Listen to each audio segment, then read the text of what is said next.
नेमकं लीडरशिप काय असते? लीडरशिपच्या संकल्पना काय आहेत? हे नेतृत्व म्हणजे काय तर नेहमी पुढे असणं असं आहे का नाही? कॅम्पसमध्ये हे करत असताना एका गोष्टीचं भान राहिलं पाहिजे, लक्षात घ्या. एक चांगला लीडर आणि त्याच्यामध्ये आवश्यक असणाऱ्या 10 क्वालिटीज आपण बघू. करिअर कट्टा युवकांच्या सर्वांगीण विकासासाठी महाराष्ट्र राज्य उच्च व तंत्र शिक्षण विभाग आणि महाराष्ट्र माहिती तंत्रज्ञान सहायता केंद्राच्या करिअर कट्ट्यांच्या अंतर्गतला शिवसंकल्प हा 365 दिवसाचा आपला व्याख्यानमालेचा उपक्रम. यामध्ये समाज नेतृत्व आणि राष्ट्र उभारणी या अंतर्गतचा आजचा आपला विषय आहे नेतृत्व कॅम्पस पासून समाजापर्यंत. मुळातच नेतृत्व ही संकल्पना आज अत्यंत महत्वाची आहे. प्रत्येक काळामध्ये नेतृत्वाला एक अनन्यसाधारण असं महत्व होतं आणि जिथं नेतृत्व चांगलं भेटलं तिथं या ठिकाणी अत्यंत मोठी कामं सहज पद्धतीनं पार पडलेली आपल्याला बघायला मिळतात. आपल्याकडे नेतृत्व म्हटलं की काही सीईओ, काही अधिकारी, काही या ठिकाणी कॅप्टन असे या ठिकाणी नजरेसमोर येतात आपल्या लक्षात. पण नेतृत्व हे पदात नसून नेतृत्व हे या ठिकाणी जबाबदारी, वर्तन आणि एक्झाम्पल सेट करून या ठिकाणी निर्माण होत असतं, लक्षात घ्या. हार्वर्ड बिझनेस रिव्ह्यू मध्ये आलेलं एक स्टेटमेंट आहे की आयक्यू आणि तांत्रिक कौशल्य तर महत्वाचे आहेतच, पण खरं नेतृत्व जे आहे त्याचा पाया असतो इमोशनल इंटेलिजन्स, हे लक्षात घ्या. आणि म्हणूनच आजच्या सत्राचं जे आपण शीर्षक घेतलेलं आहे कॅम्पस पासून समाजापर्यंत, कारण उद्याचं नेतृत्व तुम्हाला करायचं आहे म्हणजे त्याची सुरुवात आज आपल्या वर्गातून आपल्या कॅम्पस पासून होत असते. मग पूर्वी आपल्याकडे NSS NCC हा उपक्रम चांगल्या पद्धतीने होता, आता करिअर कट्टा चांगल्या पद्धतीने लीडरशिप आपल्याला या ठिकाणी उपलब्ध करून देत आहे.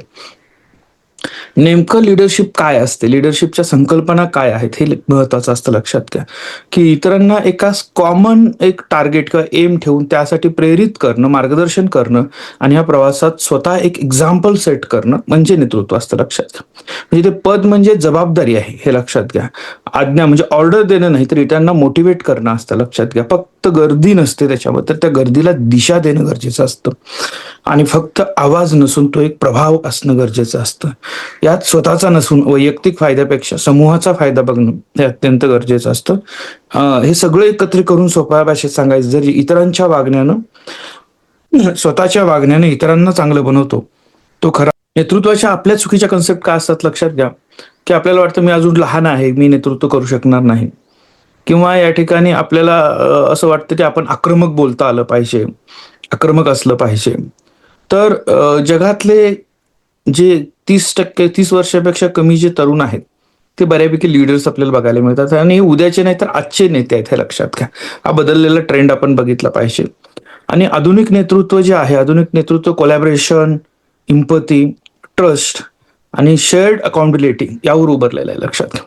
म्हणजे काय की नेता जन्माला येत असतो असं आहे का? नाही. नेतृत्व ही शिकण्याची कला आहे. योग्य अनुभव, चुका आणि सरावातून आपण शिकत असतो. नेतृत्व म्हणजे काय तर नेहमी पुढे असणं असं आहे का? नाही.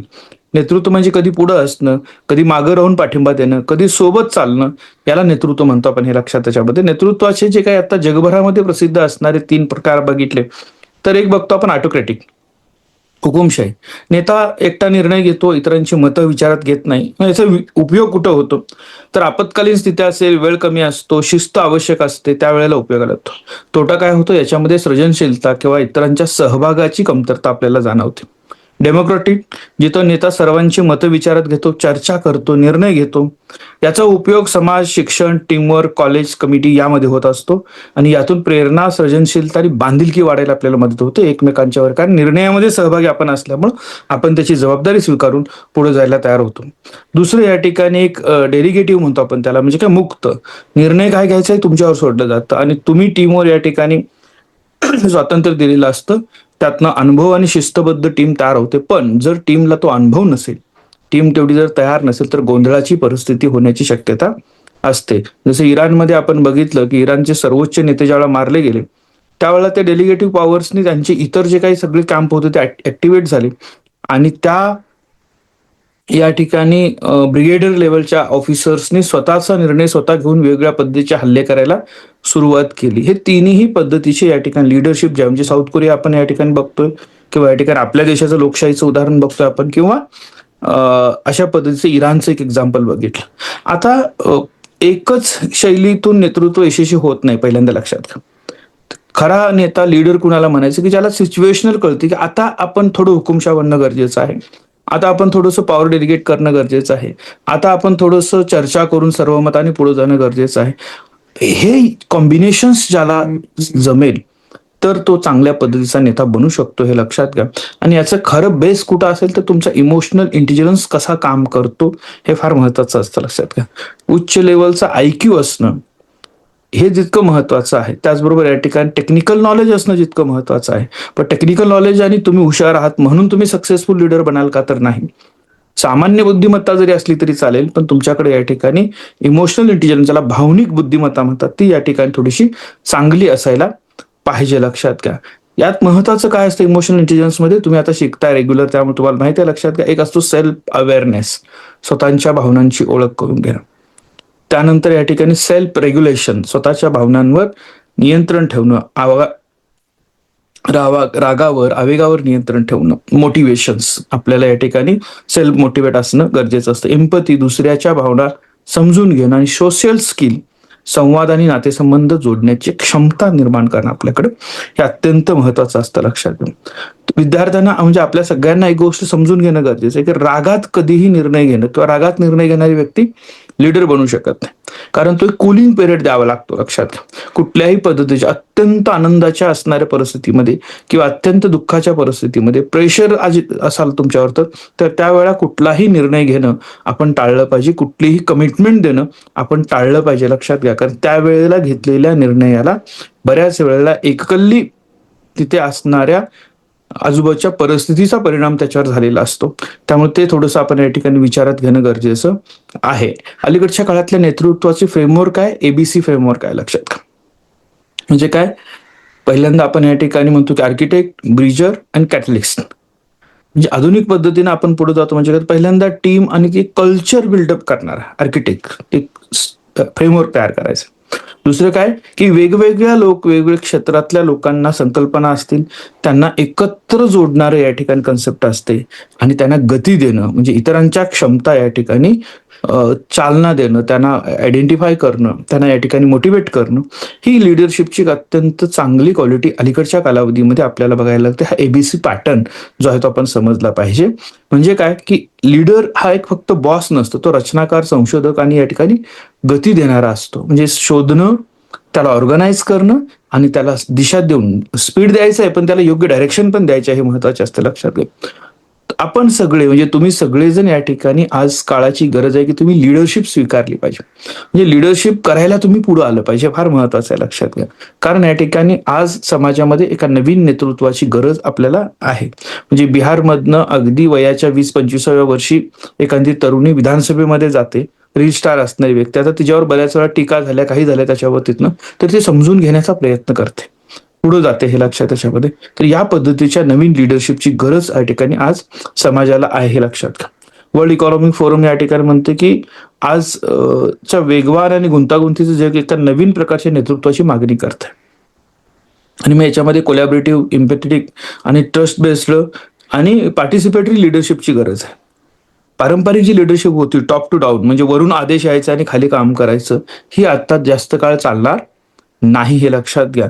त्यामुळे आपल्याला या ठिकाणी काही मुद्दे जे महत्वाचे आहेत लिडरशिपचे, जे या ठिकाणी वर्ल्ड इकॉनॉमिक फोरम या ठिकाणी हायलाईट करतं, त्यातला पहिला मुद्दा नेतृत्व करणं, ऐकणं, समजून घेणं. दुसरा मुद्दा असतो की जागतिक किंवा सर्वसमावेशक आर्थिक प्रणाली निर्माण करणं, हे फार महत्वाचं आहे, लक्षात त्याच्या बाबतीतनं. त्यानंतर मानव केंद्रित, म्हणजे म्हणतो ना आपण की लोकल जे काही नीड आहेत, लोकल जे काही या ठिकाणी प्रश्न आहेत, त्यांच्या समस्या जाणून घेऊन त्यासाठी काम करणं, हे महत्वाचं असतं, लक्षात घ्या. आणि तुम्हाला या ठिकाणी चांगल्या म्हणजे जनरेशन कनेक्ट करणं जमलं पाहिजे. म्हणजे ओल्ड जनरेशन आहे, त्यांचं आणि माझं पटतच नाही, न्यू जनरेशन आहे, ते काय करतात मला कळतच नाही, तर ह्या दोघांच्या मधला ब्रिज बनणं, ह्या जनरेशन गॅप कनेक्ट करणं, हे अत्यंत गरजेचं असतं, लक्षात घ्या. म्हणजे तुम्ही या ठिकाणी उद्याच्या नेता बनण्यापेक्षा आजचा नेता बनणं गरजेचं आहे, हे फार गरजेचं आहे, लक्षात घ्या. आणि इथं तुम्हाला तुमच्या अपॉर्च्युनिटी आयडेंटिफाय करता यायला पाहिजे. त्याची सुरुवात आज कॅम्पस पासून होते, लक्षात घ्या. म्हणजे जे करिअर कट्ट्याच्या माध्यमातून आपण काम करतोय, करिअर कट्ट्याच्या माध्यमातून वारंवार आपल्याला काय सांगितलं जातं की तुम्ही संसदेमध्ये या, संसदेमध्ये मुख्यमंत्री, कायदे व शिस्त पालन मंत्री, कौशल्य विकास मंत्री, वेगवेगळ्या पोर्टफोलिओचा अनुभव घ्या. ते तुम्ही सांगण्याचा प्रयत्न करा. वर्गामध्ये जाऊन या ठिकाणी लिडरशिप, प्रोजेक्ट मांडणं, प्रोजेक्ट समजून घेणं, विद्यार्थ्यांच्या अडचणी समजून घेणं, त्यांना आवश्यक असणारी इकोसिस्टम डेव्हलप करणं, हे आपलं या ठिकाणी काम आहे. म्हणजे प्रश्न विचारून चर्चेला सुरुवात करायची आहे. आपले असणाऱ्या ग्रुपमध्ये म्हणजे एकटंच सगळी कामं करणं म्हणजे नेतृत्व नसतं. लक्षात घ्या. आपल्यातल्या काही लोकांना ती सवय असते, एकटंच सगळी कामं करायची, दुसऱ्याला कामं द्यायचीच नाहीत, कुणावर विश्वासच ठेवायचा नाही. त्याच्यापेक्षा वाटून घेणं आणि चुकांची जबाबदारी स्वीकारून पुढे जाणं हे आपल्याला टीमला ट्रेन करण्याचा एक महत्वाचा भाग असतो. लक्षात घ्या. त्यामुळे आपल्याला टीमवर्क करण्याचं एक कल्चर बिल्ड करणं गरजेचं असतं. त्याच्यामध्ये कोऑर्डिनेशन आणि डेडलाईन फॉलो करणं जमलं पाहिजे. आणि मग यासाठी ऑलरेडी एक्झिस्ट असणारे NSS आहे, NCC आहे, कल्चर आहे, स्पोर्ट्स आहे आणि सगळ्यात स्ट्रॉंग आता करिअर कट्टा आपल्याकडे या ठिकाणी प्लॅटफॉर्म उपलब्ध करून देतोय. लक्षात घ्या. त्याच्यामध्ये मग अगोदर आपल्याकडे student council, class representative, UR, CR अशा पद्धतीचे काही लोक असायची ज्यातनं तुम्हाला काम करायला संधी मिळायची, जी सगळी संधी तुम्हाला आता या ठिकाणी करिअर कट्टा उपलब्ध करून देते. लक्षात घ्या. तुम्हाला या ठिकाणी हॉस्टेलमध्ये काही मेस असतात, ते तुम्ही स्वतः चालवलेले असतात. मुलांनी एकत्र यायचं, खर्चाची बेरीज करायची, झालेली रक्कम किती आहे ती डिवाइड करायची सगळ्यांच्या मध्ये, पुन्हा त्या ठिकाणी ठरवायचं, बनवायचं आपणच किंवा त्यांना मटेरियल आपण आणून द्यायचं, असे प्रकार करतात. हॉस्टेलमध्ये रूल्स असतात, काही हॉस्टेलमधले प्रश्न असतात, त्याच्यामध्ये कोणी लीडर बनतं. लायब्ररीमधले काही प्रश्न असतात, तिथं काही लीडर बनतात. लक्षात घ्या. आणि तुम्ही कुठल्या कॅटेगरीमध्ये आहात ते बघा. कुणीतरी आपल्या प्रश्नांच्यावर बोलतो, त्याच्या मागे तरी तुम्ही उभे राहता का चाललंय तिकडे माझं लक्षच नाही, मी जातच नाही तिकडे, असं आहात का? तर तुम्हाला लीडर बनायचं असेल तर या गोष्टीमध्ये पार्टिसिपेट असणं हे तुम्हाला गरजेचं आहे. एखाद्या मित्राला मदत करण्यासाठी तुम्ही पुढे येणं गरजेचं आहे. लक्षात घ्या. मग ते अँटी रँकिंग असेल किंवा अँटी बुलिंग असेल, आता त्या कन्सेप्ट बऱ्यापैकी मागं पडायला लागले, जिथं ज्या ठिकाणी स्ट्रॉंग लिडरशिप विद्यार्थ्यांची चांगली तयार होते. ते लक्षात घ्या. स्वच्छता, वृक्षारोपण, रक्तदान शिबिर यामध्ये देखील पुढे येतात. सगळ्यात महत्वाचं लक्षात घ्या की आपण नेतृत्व करत असताना वैयक्तिक स्वार्थापेक्षा सामाजिक हित ही जबाबदारी महत्वाची असते. आज स्टुडंट ऑर्गनायझेशन जे आहेत त्यांनी या ठिकाणी हे प्रश्न कुठेतरी हाताळणं गरजेचं आहे की बाबा विद्यार्थी वर्गात येत नाहीये, विद्यार्थी कॉपी सेंटर मागतोय, विद्यार्थी कुठेतरी या ठिकाणी आपल्याकडे वर्गात न येण्यासाठी सवलत मागतोय आणि अशा विद्यार्थी पासआउट झाल्यानंतर विद्यार्थ्याचा लॉस आहे. काही नवीन अभ्यासक्रम, काही नवीन प्रयोग ज्या वेळेला शिक्षण क्षेत्रामध्ये केले जातात तर त्याला हेतुपुरस्पर विरोध केला जातो. काही वेळेला या ठिकाणी व्यक्तिपत्वे विरोध, म्हणजे ह्या व्यक्तीला विरोध करायचा म्हणून त्यांनी केलेल्या सगळ्या कामाला विरोध करायचा, हे ज्या वेळेला विद्यार्थ्यांच्याकडून घडतं किंवा पक्षीय राजकारणाचा भाग विद्यार्थी संघटना ज्यावेळेला बनते त्यावेळेला विद्यार्थी त्यापासून लांब जाते. आणि मग अशा वेळेला शिकणारा जो मूळचा विद्यार्थी आहे, जे तुम्ही या ठिकाणी त्या वर्गात आहात, तुम्ही क्लासमध्ये आहात, तुम्ही तुमच्या कॉलेजमध्ये आहात, तर तुमच्या कॉलेजच्या प्रश्नांसाठी तुमचं नेतृत्व उभं राहणं हे अत्यंत गरजेचं असतं. तो काळ महत्वाचा आता आहे. लक्षात घ्या. आणि ह्या कॅम्पसमध्ये एकदा तुमची सवय झाली, सुरुवात झाली की मग तुम्ही समाजामध्ये वेगवेगळ्या पद्धतीनं उभं राहायला सुरुवात करता. हे आपण थोडंसं समजून घेऊया. पहिलं काय आहे की आपल्याला की सेल्फ लिडरशिप, स्वतःचं नेतृत्व पहिल्यांदा करूया आपण. म्हणजे इतरांचं नेतृत्व करण्यापूर्वी पहिल्यांदा स्वतःला डिसिप्लिन आहे का, स्वतःचे प्रश्न मांडू शकतो का, आपल्या वेळेचं नियोजन आहे का, आपल्याला शिस्त आहे का, आपलं उद्दिष्ट निश्चित आहे का आणि आपल्याला सकारात्मक सवयी आहेत का. अत्यंत टोकाच्या निगेटिव्ह विचारांचा, ज्याला म्हणतो ना आपण की समाजानं फार त्याच्यावर अन्याय केला म्हणून तो नेता झाला, असं म्हणण्यापेक्षा तुम्ही एक पॉझिटिव्ह ॲटिट्यूड ठेवून, स्वयंशिस्त तुम्हाला असेल, तुम्ही रेग्युलर लेक्चरला येत असाल, तुम्ही परीक्षा चांगल्या पद्धतीने देत असाल, तुम्ही अभ्यास करत असाल, तुमच्याकडे सातत्य असेल, तुमच्याकडे टाइम प्लॅनिंग व्यवस्थित असेल, तर तुम्ही इतरांचं लिडरशिप चांगल्या पद्धतीने करू शकता. हे लक्षात घ्या. त्याच्यामध्ये पिअर लिडरशिप ज्याला म्हणतो आपण, त्याच्या की मित्रांच्या मध्ये या ठिकाणी ग्रुप असतात आपल्या, तुमच्या प्रत्येक ग्रुपमध्ये एक लीडर असतो, जो या ठिकाणी तुम्हाला लीड करत असतो, तुम्हाला गाईड करत असतो, तुमचं ऐकून घेत असतो, तुमच्या प्रॉब्लेमवर या ठिकाणी सोल्युशन देत असतो. अशा पद्धतीनं तुम्हाला बनता येईल का, हा प्रयत्न आपण करणं गरजेचं आहे. लक्षात घ्या. कॅम्पसमधून तयार होणारं जे नेतृत्व आहे ते समाजापर्यंत नंतर जातं, पण पहिला कॅम्पसमध्ये. पण कॅम्पसमध्ये हे करत असताना एका गोष्टीचं भान राहिलं पाहिजे. लक्षात घ्या की तुम्ही वर्गात किंवा कॉलेजमध्ये हिरो होऊन चालत नाही. गेटच्या आत तर हिरो तुम्ही बनू शकाल, पण गेटच्या आत जी हिरोगिरी तुम्ही दाखवता, जी लिडरशिप तुम्ही दाखवता, ती गेटच्या बाहेर पडल्यानंतर किती सक्षमपणे तुम्ही उभं राहू शकता, याला फार महत्व आहे. लक्षात घ्या. आणि ते गरजेचं आहे. लक्षात घ्या. आणि कम्युनिटी लिडरशिप ज्या वेळेला घेतात त्यावेळेला मग छोटे छोटे उपक्रम असतात. जसं NSSच्या माध्यमातून गावातल्या स्वच्छता मोहिमेवर जातो आपण, रक्तदान शिबिर घेतले जातात, त्यानंतर या ठिकाणी वृक्षारोपण केलं जातं, आरोग्य शिबिर, ह्या वेगवेगळ्या गोष्टींमधनं थोडं थोडं पुढे यायला लागलं. लोकांना आज गरज आहे पुढे येऊन कोणीतरी नेतृत्व करण्याची. लोक तुमचे फॉलोअर भरपूर बनू शकतात. लीडर बनण्यासाठी तुम्हाला ह्या काही क्वालिटीज स्वतःमध्ये डेव्हलप करणं गरजेचं आहे लक्षात घ्या. आणि मग यातून सुरुवात कम्युनिटी लिडरशिप मधनं मग या ठिकाणी काही प्रशासनाचे लीडर बनतात, काही राजकारणात येतात, काही उद्योजक बनतात, सामाजिक संस्थांच्या माध्यमातून बनतात, रिसर्चच्या माध्यमातून, पॉलिसी मेकिंगच्या माध्यमातून वेगवेगळ्या क्षेत्रात तुम्ही जाऊन लिडरशिप या ठिकाणी घेऊ शकता लक्षात घ्या. जरुरी नाही की रस्त्यावर उतरून आंदोलन करणाराच नेता बनतो. प्रशासनामध्ये राहून तुम्ही IAS, IPS, IRS ऑफिसर बनून तुम्ही लिडरशिप करू शकता. तुम्ही संशोधक बनून पॉलिसीमध्ये कॉन्ट्रीब्युट करू शकता. काही प्रॉडक्ट चांगले डेव्हलप करून उद्योग व्यवसाय चांगल्या पद्धतीने करून त्या व्यवसायाचं लिडरशिप करू शकता. पण ही लिडरशिप चांगल्या पद्धतीनं आपल्याला डेव्हलप करणं गरजेचं असतं लक्षात घ्या. त्यामुळे या ठिकाणी छोटे नेतृत्व सोडून मोठं करता येत नाही लक्षात घ्या. म्हणजे सगळ्यांनी हळूहळू या ठिकाणी टप्पा आपल्याला या ठिकाणी स्वतःचा डेव्हलप करायला लागेल. एक चांगला लीडर आणि त्याच्यामध्ये आवश्यक असणाऱ्या 10 क्वालिटीज आपण बघू. पहिल्यांदा काय असलं पाहिजे, व्हिजन, स्पष्ट दिशा असली पाहिजे की मला कोणत्या बाजून जायचंय, काय करायचंय. दुसरं असली पाहिजे इंटिग्रिटी, अत्यंत प्रामाणिकपणा आपल्या उद्दिष्टांशी आपला असायला लागेल. तिसरं इम्पती, आपण दुसऱ्यांची या ठिकाणी जी काही समज पाहिजे आपल्याला एकमेकांशी कनेक्ट होण्यासाठी गरजेची असते. त्यानंतर कम्युनिकेशन, आपल्याला आपला मेसेज अत्यंत स्पष्टपणे समोरच्याच्या पर्यंत कम्युनिकेट करता आला पाहिजे आणि समोरच्याचा आपल्याला व्यवस्थित ऐकता देखील यायला पाहिजे लक्षात घ्या. त्यानंतर या ठिकाणी डिसिजन मेकिंग हे अत्यंत महत्वाचं स्किल आहे. योग्य वेळेला योग्य निर्णय घेणं, टायमिंग हा भाग अत्यंत महत्वाचा असतो. त्यानंतर अकाउंटेबिलिटी, म्हणजे माझ्या निर्णयाची जबाबदारी, मी केलेल्या कामाची जबाबदारी, माझ्या टीमने केलेल्या कामाची जबाबदारी स्वीकारण्याची तयारी स्वतः असली पाहिजे. अडॉप्टेबिलिटी म्हणजे आता परिस्थिती काय सांगते ते ओळखून त्यानुसार निर्णय घेणं, स्वतःला मोल्ड करणं हे तुम्हाला जमायला पाहिजे. त्याचबरोबर कठीण परिस्थितीमध्ये योग्य निर्णय घेण्यासाठी करेज, धाडस ज्याला म्हणतो ते देखील असायला पाहिजे. चांगल्या पद्धतीची या ठिकाणी आपण म्हणतो की त्याला हंबलनेस आपल्याकडे असला पाहिजे. आपण नम्र असलं पाहिजे, शिकण्याची आपली तयारी असायला पाहिजे आणि आपला सर्व्हिस माइंडसेट ज्याला म्हणतो आपण, समाजाला काहीतरी देण्याची आपली वृत्ती प्रवृत्ती असायला पाहिजे. हे लक्षात घ्या. हे सगळे गुण एका दिवसात येतील का? नाही येणार. पण आपण प्रॅक्टिस केली की मला हे करायचंय, मला या दिशेने जायचंय असं जर ठरवलं तर चांगल्या पद्धतीने तुम्ही या गोष्टीमध्ये स्वतःला घडवू शकता. हे लक्षात घ्या. नेतृत्व विकासासाठी आपण काय केलं पाहिजे, तर त्यासाठी रोज छोटे छोटे आपण टास्क ठरवायचे. स्वतःच एक उद्दिष्ट ठरवायचं, ते अचीव्ह करण्यासाठी प्रयत्न करायचा. कोणत्याही उपक्रमामध्ये सहभागी न होता या ठिकाणी जबाबदारी, म्हणजे फक्त सहभागी होण्यापेक्षा जबाबदारी घ्या. म्हणजे आपण त्या लोकलच्या प्रवासासारखं असतो, त्या गर्दीमध्ये सहभागी व्हायचं. लोकच आपल्याला ढकलून घेऊन जातात आत आणि लोकच आपल्याला बाहेर पकडतात दरवाज्यामधनं, असं बनवू नका. त्याच्यामध्ये जबाबदारी घ्या, त्याचा एक रोल बना, त्याचा एक पार्ट बना तुम्ही, हे गरजेचं असतं. सगळ्यात महत्वाचं मी वारंवार सांगतो, कम्युनिकेशन स्किलची सुरुवात कुठून आहे, तुम्ही उत्कृष्ट श्रोता असलं पाहिजे. तुमची श्रवण क्षमता चांगली असायला पाहिजे. हे लक्षात घ्या. त्यावर सक्रिय ऍक्टिव्ह लिस्नर म्हणतात त्याला, ते आपण बनणं गरजेचं आहे. लक्षात घ्या. कारण नेतृत्वाची सगळ्यात महत्वाची गरज असते तुम्ही ऐकलं पाहिजे.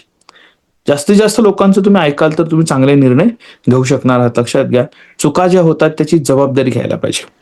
लिडरशिप क्वालिटी मधला महत्वाचा दोष, आपण काय करतो की आपण क्रेडिट घ्यायला बरे लोक पुढे येतील बघतो आणि काही चुका झाल्या की दुसऱ्यांवर ढकलून देतो, तर ती लिडरशिप जास्त काळ चालत नाही. लक्षात घ्या. त्या लिडरशिपला ऍक्सेप्ट केलं जात नाही.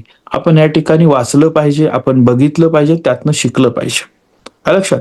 मग त्यातले ते या ठिकाणी काही आत्मचरित्र वाचणं नेत्यांच्या या ठिकाणी, किंवा ते आता टेडेक्स टॉक्स येतात बघा सगळ्या, त्याच्यामध्ये पॉडकास्ट असतात, हे सातत्यानं कनेक्ट होत राहणं यासाठी गरजेचं असते. तुम्हाला या क्षेत्रामध्ये नेतृत्व करत असताना एक चांगला मेंटॉर असणं फार गरजेचं असतं. लक्षात घ्या.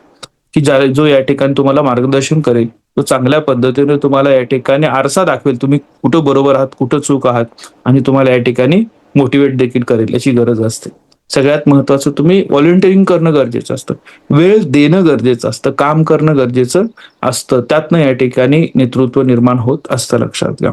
आपल्याला नेतृत्वासंदर्भातली काही उदाहरणं जर बघायची असेल तर छत्रपती शिवराय, म्हणजे छत्रपती शिवाजी महाराजांच्या बद्दल काय बोललं जातं, म्हणजे त्यांना देव बनवण्याचा प्रयत्न करण्यापेक्षा त्यांना ज्या वेळेला तुम्ही एक व्यक्ती म्हणून स्वीकाराल, मग ती सर्वोत्तम व्यक्ती कशी होती, त्यांच्या झालेल्या चुकातून या ठिकाणी कसं शिकले ते स्वतः, त्यांची रणनीती, त्यांचं स्वराज्य, त्यांचं लोककल्याण, ह्या ज्या सगळ्या गोष्टी आहेत ज्या शेकडो वर्षानंतर देखील पुन्हा पुन्हा आपल्याला विचार करण्यात भाग पडते किंवा दिशा देतात. डॉक्टर APJ अब्दुल कलाम, त्यांचं स्वप्न, त्यांचं विज्ञान आणि या ठिकाणी आपल्या युथसाठी किती मोठं प्रेरणास्थान होत होते. आणि त्यांनी काय केलं, त्यांनी निवडणूक लढवली का, राष्ट्रपती पदाची निवडणूक लढवली एकदा लक्षात घ्या. पण ते आयुष्यभर एक संशोधक म्हणून राहिले आणि त्यांनी देशासाठी या ठिकाणी जी क्रांती केली अण्वस्त्रामध्ये ही अत्यंत महत्वाची होती. देशाला एका विशिष्ट उंचीवर घेऊन जाण्यासाठी ती या ठिकाणी रिसर्च मधली लिडरशिप होती आणि ते आपल्या तरुणांना स्वप्न देखील चांगल्या पद्धतीने देऊन गेलेत लक्षात घ्या. डॉक्टर बाबासाहेब आंबेडकर घटनाकार म्हणूनच फक्त आपण त्यांना बघतो, एक चांगले अर्थतज्ञ होते. त्यांनी या ठिकाणी अनेक क्षेत्रामध्ये आपलं योगदान दिलेलं आहे. पण सगळ्यात महत्वाचं ज्ञानाचं महत्व दिलं, समता शिकवली आणि संविधान आपल्याला दिलं हे लक्षात घ्या. त्याच्या बाबतीतनं महात्मा गांधींच्या बाबतीमध्ये आपण अहिंसा बघतो, सत्याग्रह बघतो, किती मोठ्या प्रमाणामध्ये कन्व्हर्जन होतं लक्षात. म्हणजे वन मॅन आर्मी जसं म्हटलं जायचं, ते उभं राहायचे आणि लाखो लोक त्याच्या पाठीमागे जायचे.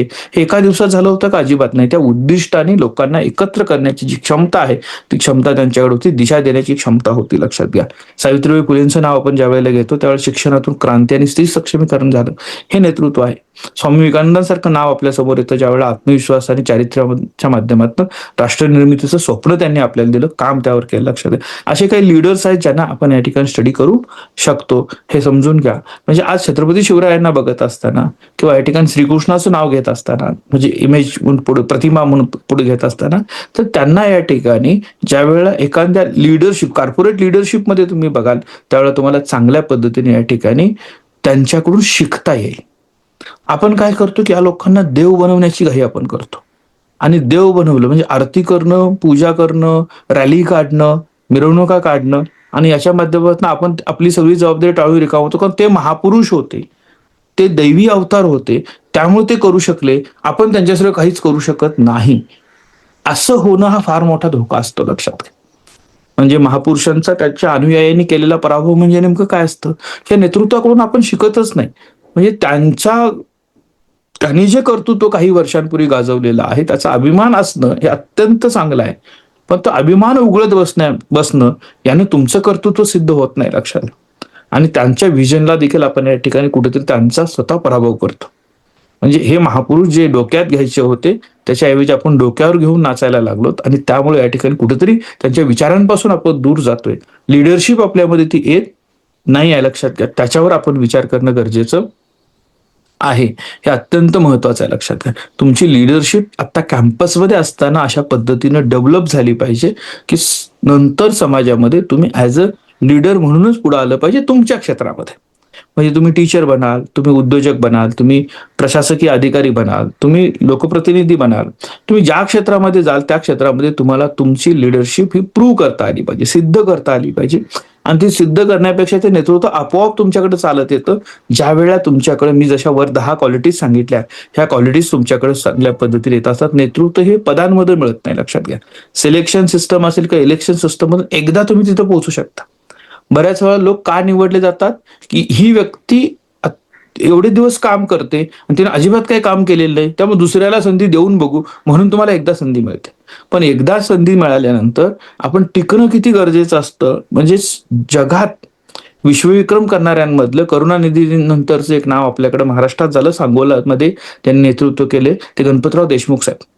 त्याने 11 वेळेला एकच विधानसभा मतदारसंघातून निवडून आले. 55 वर्ष मतदारसंघावर आधी राज्य गाजवलं.